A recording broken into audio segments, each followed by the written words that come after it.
Hello दोस्तों, आज की क्लास को हम स्टार्ट करते हैं। आज हम पढ़ने वाले हैं नंबर सिस्टम। ठीक है, ये मैथ है। मैथ आपको बिल्कुल जीरो से लेकर चली जाएगी, चाहे आपको मैथ आती हो या नहीं आती हो, आपको बिल्कुल बेसिक लेवल से क्या होगा, मैथ सिखाई जाएगी। ठीक है, तो उसका सबसे पहला वो फर्स्ट चैप्टर है आपका नंबर सिस्टम, जिसे आप हिंदी में कहते हैं संख्या पद्धति। ये जो आपका बैच होगा ये आपका बाइलिंगुअल होगा, यानी हिंदी में भी होगा इंग्लिश में भी होगा। ठीक है ना। ठीक है, तो आज की क्लास को हम स्टार्ट करते हैं। तो सबसे पहला चैप्टर है आपका नंबर सिस्टम, जिसे आप हिंदी में कहते हैं संख्या पद्धति। ठीक है, अब इसमें नंबर सिस्टम में हम क्या पढ़ने वाले हैं, उसमें हेडिंग लगा लेंगे। उसमें पढ़ने वाले हैं कॉम्प्लेक्स नंबर। ठीक है ना, कॉम्प्लेक्स नंबर। ठीक है, कॉम्प्लेक्स नंबर जो होता है वो आपको दो पार्ट में डिवाइड होता है। कितने पार्ट में डिवाइड होता है? दो पार्ट में डिवाइड होता है। एक होता है आपका रियल नंबर, जिसे आप वास्तविक संख्या भी कह सकते हो, वास्तविक संख्या। दूसरा होता है आपका इमेजिनरी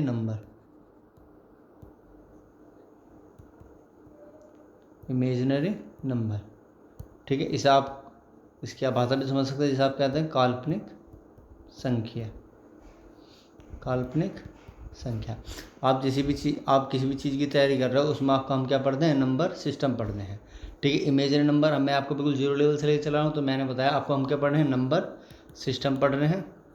नंबर सिस्टम में आपका क्या पहले डालिए, कॉम्प्लेक्स नंबर जो होता है आपको दो पार्ट में डिवाइड होता है। एक होता है आपका रियल नंबर, जिसे वास्तविक संख्या कहते हैं। दूसरा आपको होता है इमेजिनरी नंबर। और हम बात करेंगे हम इमेजिनरी नंबर की। भाई हमारे कोई भी आप मैथ में चले जाओ, हम जो पढ़ते हैं वो रियल नंबर पढ़ते हैं, वास्तविक संख्या हम नहीं पढ़ते हैं। ठीक है, तो अगर आपसे पूछे भाई वास्तविक संख्या होती क्या है, पढ़ते तो नहीं हम, लेकिन आपसे पूछने लगे कि वास्तविक संख्या होती क्या है, तो उसके दौर बताएंगे आप। तो आपकी इमेजिनरी नंबर होती है, एग्जाम्पल जैसे इमेजिनरी नंबर होता है आई, जिसे आप क्या कहते हैं, आयोटा। बिल्कुल मैं बता रहा हूँ, बेसिक लेवल से लेकर चलूँगा। तो इन्होंने बताया आई को कहते हैं आयोटा। और आपको पता होगा आई स्क्वायर की वैल्यू कितनी होती है, -1 होती है। और आई की वैल्यू कितनी होती है, अंडर रूट में -1। ठीक है, ये हमारे सिलेबस में नहीं होता। ठीक है, तो हमने क्या बताया, ये क्या होता है, इमेजिनरी नंबर। ठीक है, ये हम आप कहीं भी चले जाओ, किसी भी एग्ज़ाम की प्रिपरेशन कर लो, उसमें हम इमेजिनरी नंबर नहीं पढ़ते, हम क्या पढ़ते हैं, रियल नंबर। अब रियल नंबर के बारे में बताता हूँ। ठीक है, फिर आपको क्या आता है, रियल नंबर, जिसे आप वास्तविक संख्या कहते हैं, रियल नंबर। आप उस चीज़ से बेफिक्र रहिए, बैच आपका जो होगा बाइलिंगुअल होगा। ठीक है ना। रियल नंबर क्या होता है, आपका टू पार्ट में डिवाइड होता है। क्या होता है, डिवाइड। ठीक है, डिवाइड इंटू टू पार्ट्स।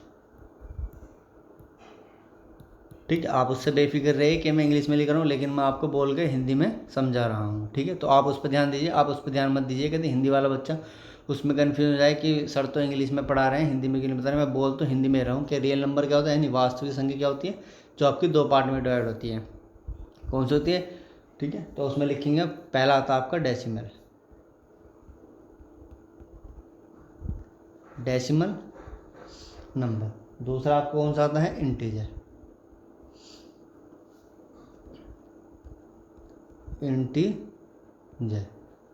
ठीक है, पहला मैंने क्या बताया, रियल नंबर क्या होता है आपका, दो पार्ट में डिवाइड होता है। एक होता है आपका डेसिमल नंबर, दूसरा आपको कौन होता है, इंटीजर नंबर होता है।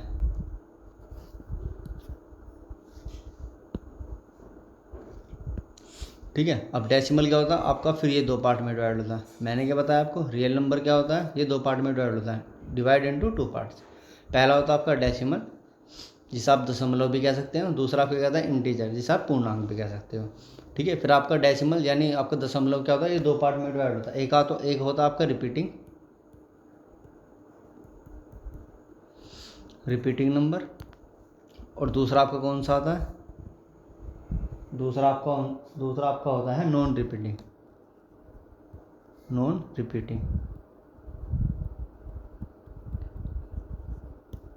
ठीक है, पहले यहाँ तक क्लियर करवा दूँ आपको। मैंने क्या बताया, हम पढ़ रहे हैं अभी मैंने बताया हम पढ़ना एक तो इमेजिनरी नंबर, एक आपको कौन सा पढ़, रियल नंबर, कॉम्प्लेक्स नंबर में। ठीक, इमेजिनरी नंबर हमारे पार्ट का सिलेबस नहीं है। फिर हम क्या पढ़ रहे हैं, रियल नंबर। फिर यहाँ आ जाओ, रियल नंबर क्या होता है आपका, दो पार्ट में डिवाइड होता है। एक होता है आपका डेसिमल यानी दशमलव, एक होता है इंटीजर यानी किसे बोलते हैं पूर्णांक।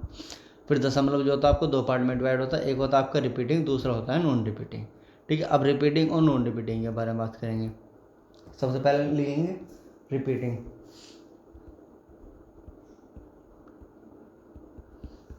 रिपीटिंग नंबर, ठीक है। रिपीट नंबर होते क्या हैं,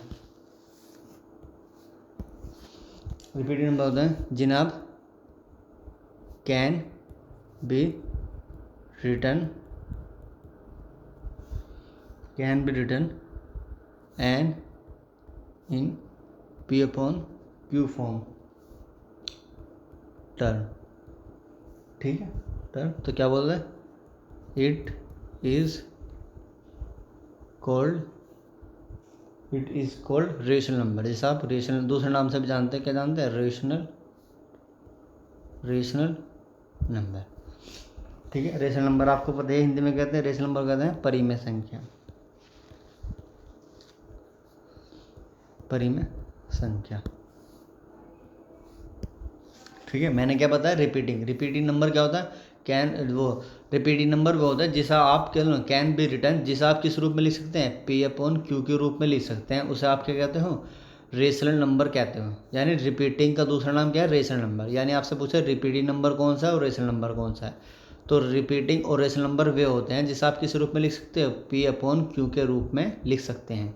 वो सारी संख्याएं कितनी होंगी आपकी, रिपीटिंग संख्या होंगी। अब आपको इसका एग्जांपल समझा दूँ, आपको ये क्लियर होगा कि रिपीटिंग नंबर कौन सा होता है जिसे आप किस रूप में लिख सकते हैं, पी अपॉन क्यू के रूप में लिख सकते हैं, उसे आप क्या कहते हैं, रेशनल नंबर। यानी हिंदी वाले बच्चे लोग जिसे आप परिमेय संख्या कहते हैं। आपने पढ़ा होगा परिमेय और अपरिमेय, यानी परिमेय संख्या कौन सी होती है जिसे आप पी अपॉन क्यू के रूप में लिख सकते हैं। इसको आपका एग्जाम्पल बताता हूँ। एग्जाम्पल जैसा आपका आ गया 2/3 आ गया, ये आपका पी अपॉन क्यू की फॉर्म में लिखा हुआ है, जो भी इस रूप में होगा वो क्या होगा, आपका रिपीटिंग नंबर होगा।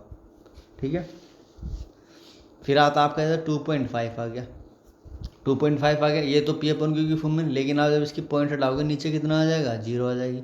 तो आप सॉल्व कर सकते हो, 5 पंजे 25, 5 दूनी 10। ठीक है, ये भी आपको किस रूप में लिखा हुआ है, पी अपॉन क्यू के रूप में लिखा हुआ है। ठीक है, और जैसे भी जितने भी आपको ये नंबर होगा, जैसे 2 लिखा हुआ है, ये तो पी अपॉन क्यू के रूप में नहीं, लेकिन आप इसके नीचे क्या मान सकते हो, 1 मान सकते हो। तो अगर कभी भी आपको लिखा हुआ है 5, आपसे पूछ लिया ये रिपीटिंग है नॉन रिपीटिंग है, तो आपको पता 5 है, नीचे 1 मान सकते हैं, तो क्या हो जाएगा, ये रिपीटिंग संख्या हो जाएगी।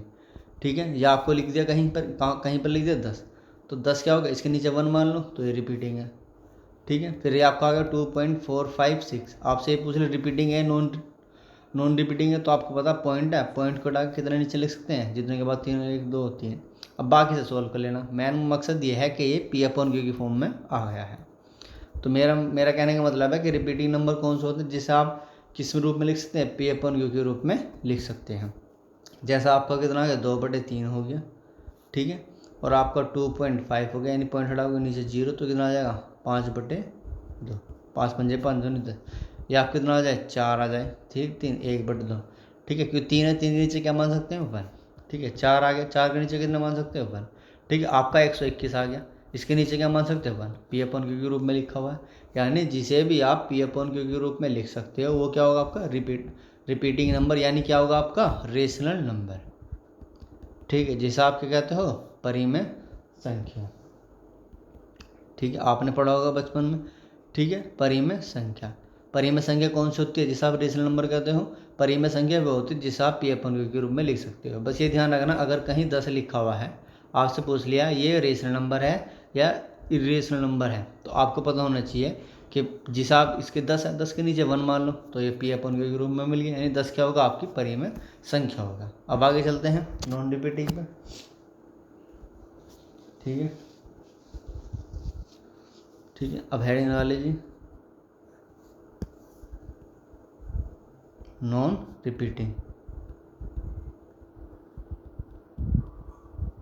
ठीक है, नॉन रिपीटिंग संख्या क्या होती है, ठीक है, नॉन रिपीटिंग संख्या होती है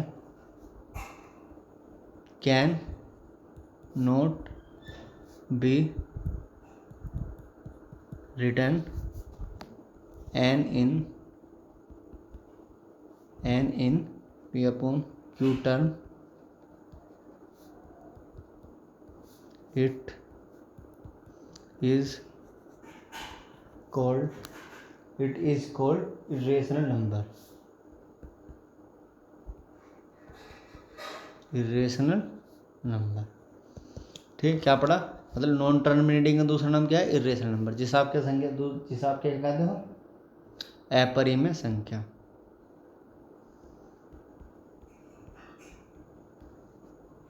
अपरिमेय संख्या, ठीक है।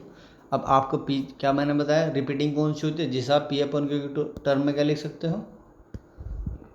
जिस आप पी अपॉन क्यू की फॉर्म में लिख सकते हो वो होता है आपका रिपीटिंग, ठीक है। और जिस आप पी अपॉन क्यू की टर्म में क्या लिख सकते हो? नहीं लिख सकते, उसे क्या कहते हो? आप कहते हो नॉन रिपीटिंग यानी इरेशनल नंबर, जिसे आप क्या कहते हो? अपरिमेय संख्या। अब अपरिमेय संख्या के एक दो एग्जांपल दे दो आपको, जैसे, ठीक है, जैसे एग्जांपल हो गया आपका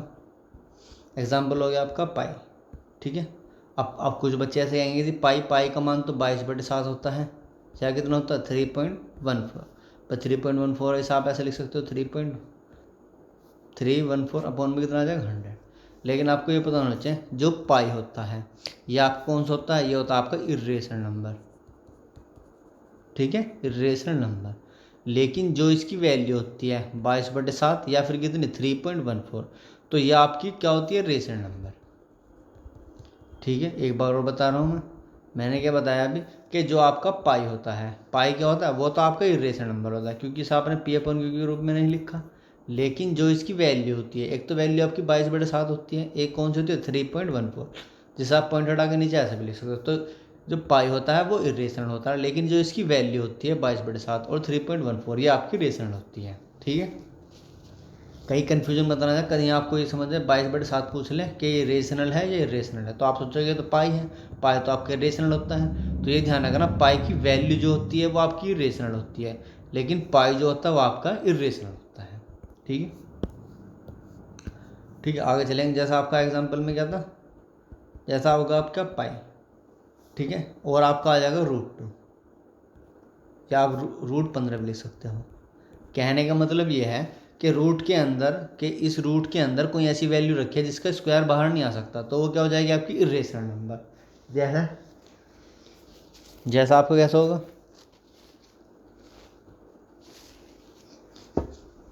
जैसा मैंने लिख दिया √16, तो आप सोचोगे कि सर ने कहा था कि जो रूट में होती है वो आपकी क्या होती है? इरेशनल नंबर होती है। क्या होती है? Irrational number. लेकिन मैंने वो बताया है कि जो रूट के अंदर आपको पता है 16 क्या बाहर आ जाएगा? बाहर आ जाएगा 4, क्योंकि 16 बाहर है। तो आपको पता लग गया रूट के अंदर बाहर कितना आ गया? 4 आ गया। तो इसलिए क्या होगी? आपकी रेशनल नंबर होगी। रेशनल नंबर यानी कि होंगे आपकी परिमेय संख्या होगी। लेकिन अगर √2 लिख दिया या √15 लिख दिया या √18 भी लिख दिया, तो अब बताओ रूट बाहर एग्जैक्ट बाहर नहीं आएगा, ठीक है भाई। आप इसे ऐसे 9 दूनी 18 लिख सकते हो, 9 का कितना बाहर आ जाएगा? 3, लेकिन 2 अंडर रूट में रहेगा। 18 को आप 3/√2 लिख सकते हो, लेकिन आपको ये पता होना चाहिए कि एग्जैक्ट पूरा बाहर नहीं आया। तो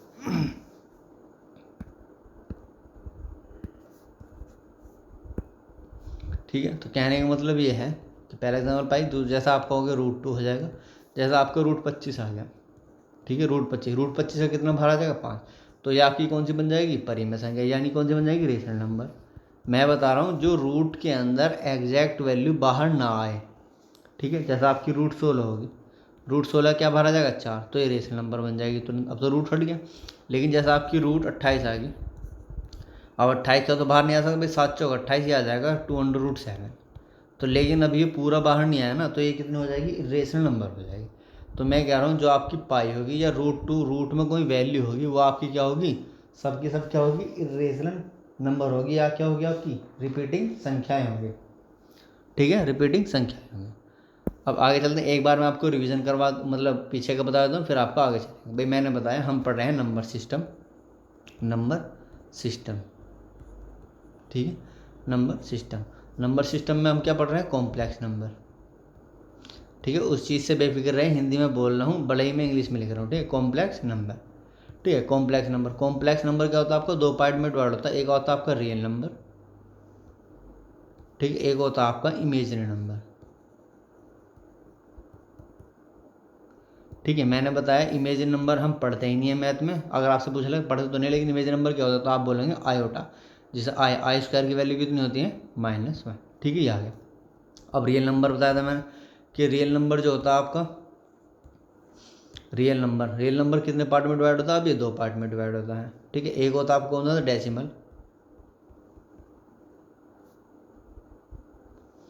डेसिमल, ठीक है, और दूसरा आपका कौन सा आता है इंटीजर। ठीक है, ठीक है। अब डेसिमल भी 2 पार्ट में डिवाइड होता है। एक होता है आपका रेशनल नंबर, कह सकते हो आप इसे रेशनल नंबर, जिससे आप क्या होते हैं परिमेय संख्या कहते हो, परिमेय संख्या, या इसका दूसरा नाम क्या होता है रिपीटिंग भी कह सकते हो इसे आप। ठीक है, रिपीटिंग। ठीक है, फिर आपका कौन सा डेसिमल 2, एक रेशनल और दूसरा कौन सा इरेशनल, इरेशनल नंबर। ठीक है, इरेशनल नंबर का मतलब अपरिमेय संख्या, अपरिमेय संख्या। अब इरेशनल का दूसरा नाम क्या है? Non repeating, non repeating.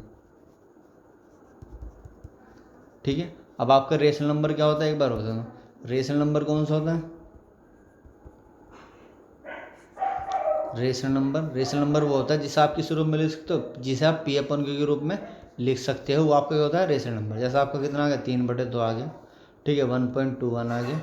ठीक है, 4 आ गया, या आपका ये 98 आया, क्योंकि इसके नीचे 1 मान सकते हैं, ये पी अपन के रूप में आ गया। ये होगा आपका रेशनल नंबर। फिर आता है आपका इरेशनल नंबर।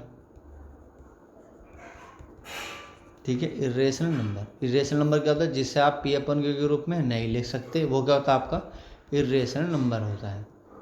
ठीक है, इरेशनल नंबर होता है। ठीक है, इसका एग्जांपल कैसा है? इसका एग्जांपल है जैसे पाई। मैंने बताया पाई क्या होता है आपका इरेशनल होता है। ठीक है, लेकिन आपका पाई की वैल्यू जैसे 22/7 होती है, और दूसरी क्या होती है आपकी 3.14 होती है, ये आपकी रेशनल होती है। ये ध्यान रखना हमेशा।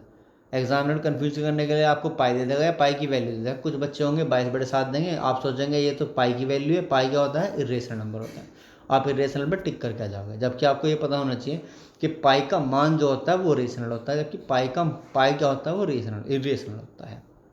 ठीक है, ये आपको दूसरे भाषा में कह सकते हो। ठीक, जैसा या फिर रूट हो गया, जैसे रूट में कितना आ गया, रूट में आपका 12 आ गया। 12 का एग्जैक्ट तो बाहर नहीं आएगा, तो जिस भी चीज़ का पूरा बाहर नहीं आएगा रूट में से, वो क्या होता है आपका इरेशनल नंबर, यानी क्या होता है आपका अपरिमेय संख्या होता है। जैसा आपका कितना आ गया भाई, रूट 36 आ गया। 36 का कितना बाहर आ जाएगा, 4 आ जाएगा, तो ये तो रेशनल बन गया। लेकिन आप कहीं लेके रूट 38 आ जाए, तो ये तो पूरा बाहर नहीं आएगा एग्जैक्ट, तो ये भी नहीं आएगा। रूट 49 आ जाए, आपको पता है इसका कितना बाहर आ जाएगा 7, तो ये रेशनल हो जाएगा। तो कहने का मतलब इरेशनल नंबर वो होगा जो रूट में से एग्जैक्ट वैल्यू बाहर नहीं आए। ठीक है, अब आगे चलते हैं। ठीक है, अब हेडिंग लगाना आप इंटीजर। बहुत बहुत बच्चों को ये सब आता होगा, लेकिन मैंने क्या पता, मैं आपको बिल्कुल बेसिक लेवल से चलूँगा, किस पर आता हो या किसी पर नहीं आता हो, बिल्कुल मैं 0 लेवल से चलूँगा। ठीक है, फिर हम क्या करेंगे इंटीजर। ठीक है, नेक्स्ट हेडिंग क्या है इंटीजर। इंटीजर क्या होता है आपका 3 पार्ट में डिवाइड होता है। क्या होता है 3 पार्ट में डिवाइड होता है, जैसे ऑल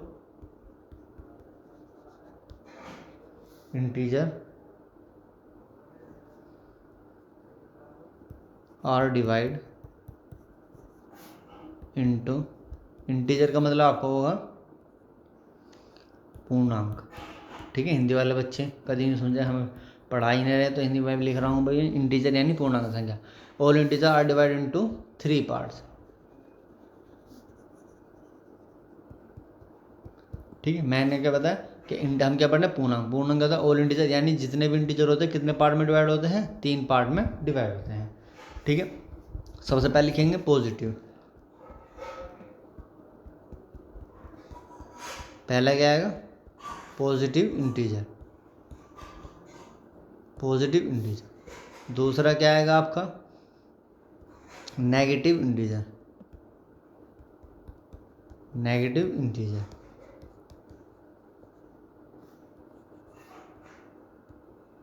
ठीक है, और थर्ड कौन सा आएगा आपका 0।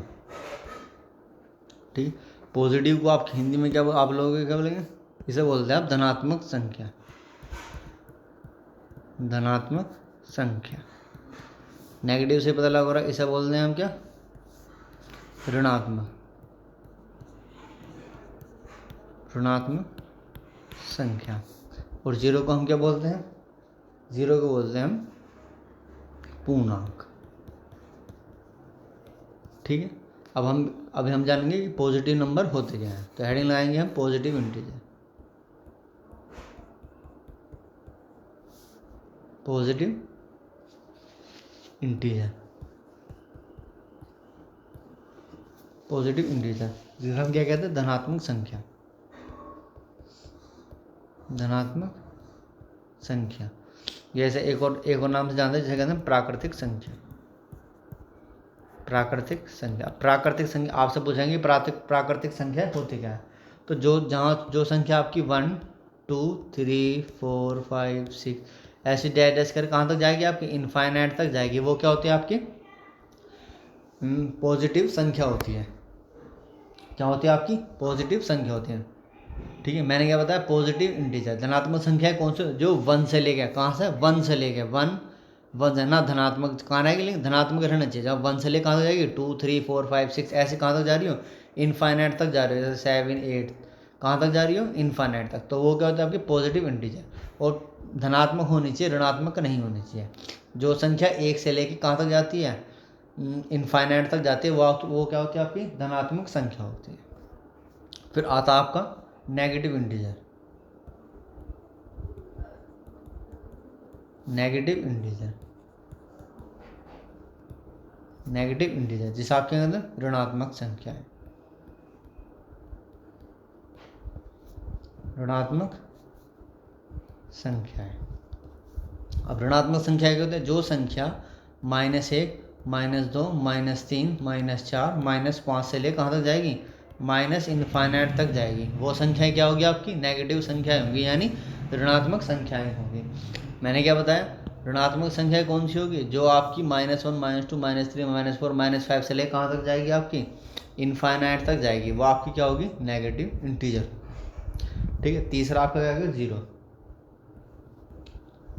जीरो यानी आपका शून्य। ठीक है, जिसे आप दूसरे नाम से पूर्णांक। ठीक है, अब जीरो के जो संख्या आपकी कहाँ जाएगी, जीरो से 0 1 2 3 4 5 ऐसे डैश कर कहाँ तक जाएगी, इनफाइनाइट तक। मैं क्या बता रहा हूँ, जिसे आप क्या कहते हो, whole number, set of whole number, जिसे आप क्या कहते हो, set of whole number. Whole number का मतलब पूर्णांक संख्या है। अगर आपसे कोई भी पूछने लगे कि पूर्णांक संख्या क्या होती है, तो आप बताओगे पूर्णांक का मतलब है जीरो शुरू होते हैं, 0 1 2 3 4 5 6 कहाँ तक कहते हैं, इनफाइनाइट तक। ये ध्यान रखना, जो आपकी जीरो वाली संख्याएं होती हैं, जीरो वाली संख्याएं होती हैं, वो आपकी कहाँ शुरू होती है, जीरो से। 0 1 2 3 4 5 6 7 8 डैश कर कहाँ इनफाइनाइट तक। तो इस आप क्या कहते हो, सेट ऑफ होल नंबर्स भी कहते हैं। सेट ऑफ होल नंबर्स का मतलब होता है पूर्णांक संख्या। तो पूर्णांक संख्या होती क्या है, जो आपकी 0 1 2 3 4 5 6 से कहाँ जाते हैं, इनफाइनाइट तक। बहुत बच्चे कन्फ्यूज हैं, जीरो को पूर्णांक ध्यान रखना। सेट ऑफ होल नंबर्स क्या होता है, जो आपको जीरो शुरू हो और कहाँ तक, इनफाइनाइट तक। और पॉजिटिव आपका क्या होता है, यानी पॉजिटिव आपका नंबर कहाँ से होता है, 1 से शुरू होता है, 1 2 3 4 ऐसे डायरेक्ट कर कहाँ तक, इनफाइनाइट तक। ठीक है, फिर आपका आता है जीरो। ठीक है, जिसे आप क्या कहते हो, जो जीरो शुरू, 0 1 2 3 4 ऐसे डायरेक्ट कर कहाँ तक, इनफाइनाइट तक। फिर आएगा आपके ऋणांक यानी नेगेटिव। तो नेगेटिव कहाँ, जो -1 -2 -3 -4 डैश कर कहाँ तक जाएगा, माइनस इनफाइनाइट तक जाएगा। तो वो होता आपका नेगेटिव। तो मैंने क्या बताया कि आपका इंटीजर क्या होता है, 3 पार्ट में डिवाइड होता है। एक होता है आपका पॉजिटिव इंटीजर, एक होता है आपका जीरो, एक होता है आपका नेगेटिव इंटीजर। पॉजिटिव इंटीजर क्या होता है, पॉजिटिव इंटीजर जिसे नेचुरल नंबर कहते हैं, प्राकृतिक संख्या। तो प्राकृतिक संख्या क्या होती है, प्राकृतिक संख्या जो 1 से शुरू हो, 1 2 3 4 5 6 7 8 कहाँ तक जा रही है, इनफाइनाइट तक जा रही हो, लेकिन प्लस में। फिर आपका जीरो, जिसे आप क्या कहते हो, सेट ऑफ होल नंबर भी कहते हैं। इंपॉर्टेंट है, स्मॉल लिख के दिखा रहा हूँ, सेट ऑफ होल नंबर। ठीक है। तो होल नंबर क्या होता है? होल नंबर जो जीरो शुरू हो, 0 1 2 3 4 5, जैसा आप हिंदी में कहते हैं पूर्णांक। ठीक है, पूर्णांक संख्याओं का सम। पूर्णांक संख्या कहाँ, कोई भी पूछ लेंगे पूर्णांक संख्या कहाँ शुरू होती है? 1 जी, जीरो से। जीरो से लेकर कहाँ तक? इनफाइनाइट तक। और धनात्मक नेचुरल नंबर कहाँ शुरू होते हैं? नेचुरल नंबर होता है आपके 1 2 3 4 5 इनफाइनाइट तक। फिर आपका आता है नेगेटिव इंटीजर। नेगेटिव इंटीजर क्या होता है? जो आपका -1 -2 -3 -4 -5 से कहाँ तक जाता है आपका? माइनस इनफाइनाइट तक जाता है। ठीक है, आज के क्लास का लास्ट टॉपिक पढ़ते हैं, आसान है। फिर बाकी क्लास हम क्या पढ़ेंगे? बाकी कल हम कंटिन्यू करेंगे। ठीक है, तो आपको पता होगा कि हम हाँ, फिर होता है आपका इवन और ओड। चलो इवन बताए जिस आप क्या कहते हैं? इवन इवन इवन संख्याएं होती हैं।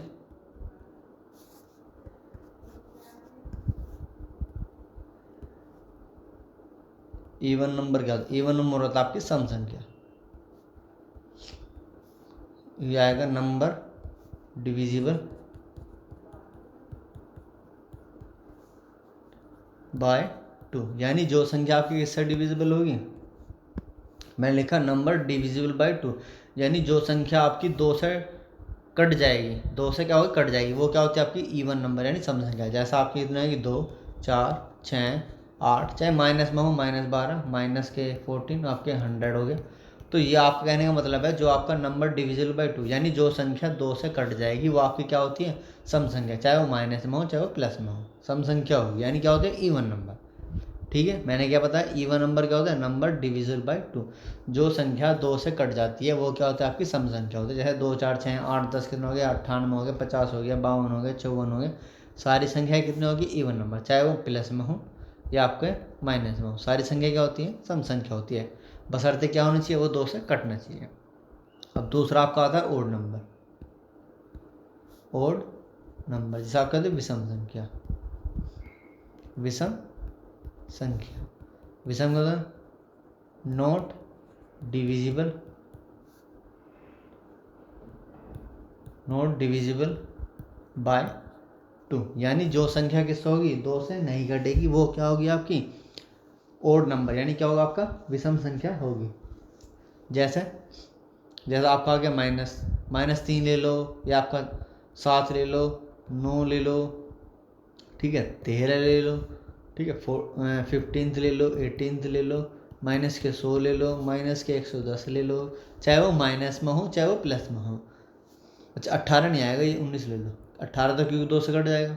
ठीक, कहने का मतलब है जो संख्या 2 से नहीं कटेगी वो संख्या क्या होती है? आपकी ओड नंबर होती है। जैसे -3 7 9 13 15 19, 100 भी नहीं होगी भाई, क्योंकि 100 तो उससे कट जाएगी, ये मिसप्रिंट हो गया। 100 नहीं होगी, -99 ले सकते हैं। 110 भी नहीं होगी, 111 ले लेना, क्योंकि 110 तो 2 से कट जाएगी 55 बार। ठीक है, मैंने क्या बताया? ओड नंबर क्या होता है आपका?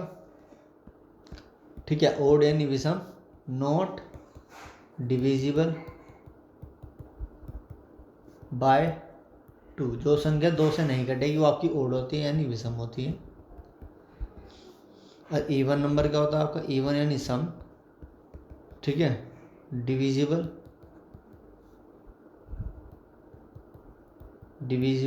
बाय 2, यानी जो 2 से कट जाएगी वो आपकी इवन नंबर होगी। जो आपकी 2 से नहीं कटेगी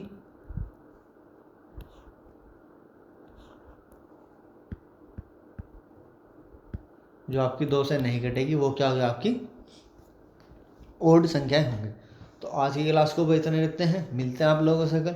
और आप लोगों के लिए एक इम्पोर्टेंट वो है, तो एक नंबर होगा, आपको मैं डिस्क्रिप्शन में दे दूँगा या आपको स्क्रीन पे दिखाई दे रहा होगा। आप वहाँ पर क्या होता है, कॉल कर हमारे बैच के बारे में इन्फॉर्मेशन ले सकते हो। ठीक है, ये जो मैथ का बैच होगा आपका, ठीक है, मैथ का बैच ये आपका 10 अप्रैल से चलेगा।